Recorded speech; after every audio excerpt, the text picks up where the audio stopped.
Welcome back to our Issues Tampa Bay. I'm Jen Holloway. Our next two guests have seen bullying firsthand and the effects of bullying, not necessarily because it happened to them, but for a couple of other situations. Jerry Lutman is an officer with the Pinellas School Force, and we also have Donna Weitzel. Donna Weitzel's daughter took her own life, all because of bullying. Thank you both for being here. It's a very touchy topic, specifically when you've lost someone so near and dear to you. Tell us about your daughter's story. Hope was a typical, average, all-American girl. She was loved by many, and she was a hugger. She excelled very well in school. She had a good relationship with her teachers and the staff at the school. She was always a helper, always a defender, always a hugger and a lover, and she was just a real good-hearted girl. So while she's at school, unbeknownst to you, she's getting bullied. Did you have any idea that was going on with your daughter, Hope? No, not to the extent of the violence. I don't think that any parent and most adults, period, could have imagined the violence and the hate that Hope was subjected to on a daily basis. And within the 15 days that she went to school in her 8th grade year before she took her life. Wow. Jerry, you see this every day at school. Every day, just about. Do you think it's getting worse, better? Based where I'm at in Safety Harbor Middle School, my principal's strict. She deals with bullying the moment that we have a student fill out a bullying incident form.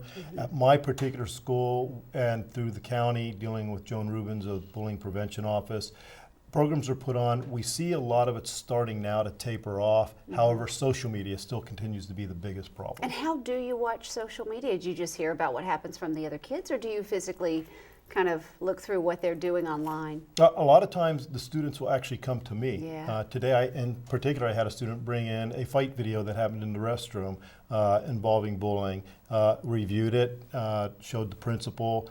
He promptly deleted it. So once they get it on a video recording, they send it everywhere. So this incident happens at the bathroom. There's a fight going on. The kid records it. Before anybody can get to you, it's already on the internet. Exactly. It's that fast. And by the time we get it, it's already created issues elsewhere because now you have students taking sides with each other. You said your principal is extremely forward-thinking in dealing with bullies. Do you think the problem, the solution rather, lies in the hands of the principals and the teachers or parents? Who should be held more accountable here?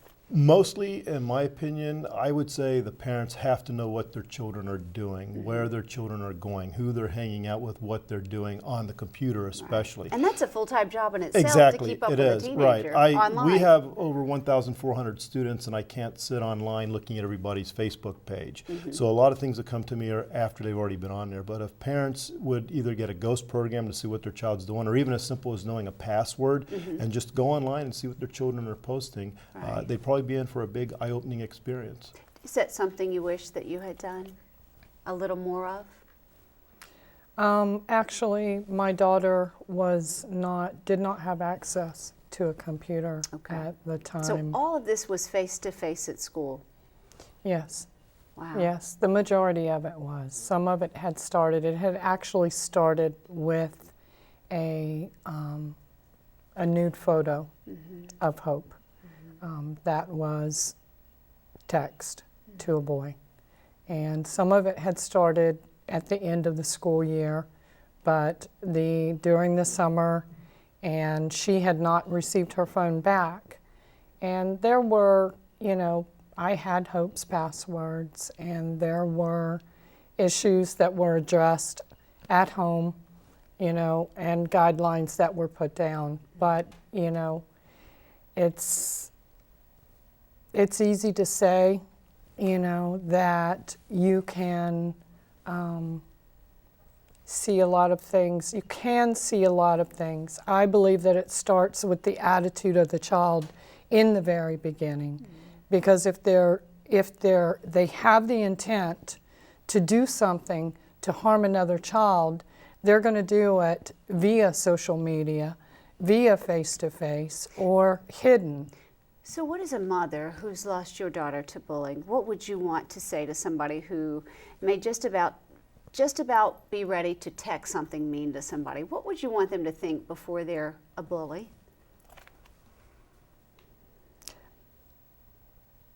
I would just like for everybody to know that, you know, your words can bring life or they can bring death.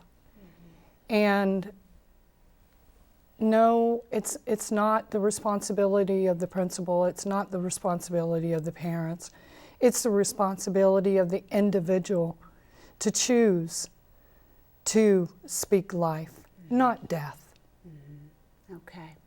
Those are words to think about, and gosh, we just can't wish you the best of luck enough dealing with those kids in school and all the bullying. They can be tough at times. It is tough. It Do you can see be. it getting better? At my particular school, yes, I do see it getting better. We're only 2 weeks roughly into the school year.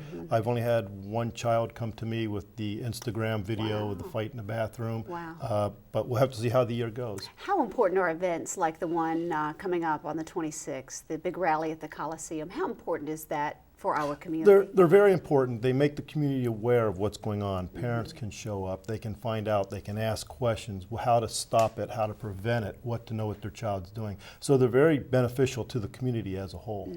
And also having lots of other resources there, not just other parents, other kids to talk to, Right. but also Crime Stoppers. We're going to be there with Crime Stoppers and a few other groups who will have information to give out to them on how to deal with it and hopefully save a life. We really appreciate you sharing your story. I know that's for having difficult. And you love your daughter very much. So Yes. we do appreciate it. Thank you. And Officer Luttman, thank you as well. We You're appreciate welcome. it. Thank you and for again, inviting us. good luck in those schools. My goodness. Well, when we come back, we're going to speak to Mayor Chrysler about his firm stance against bullies inside his city. We'll be right back.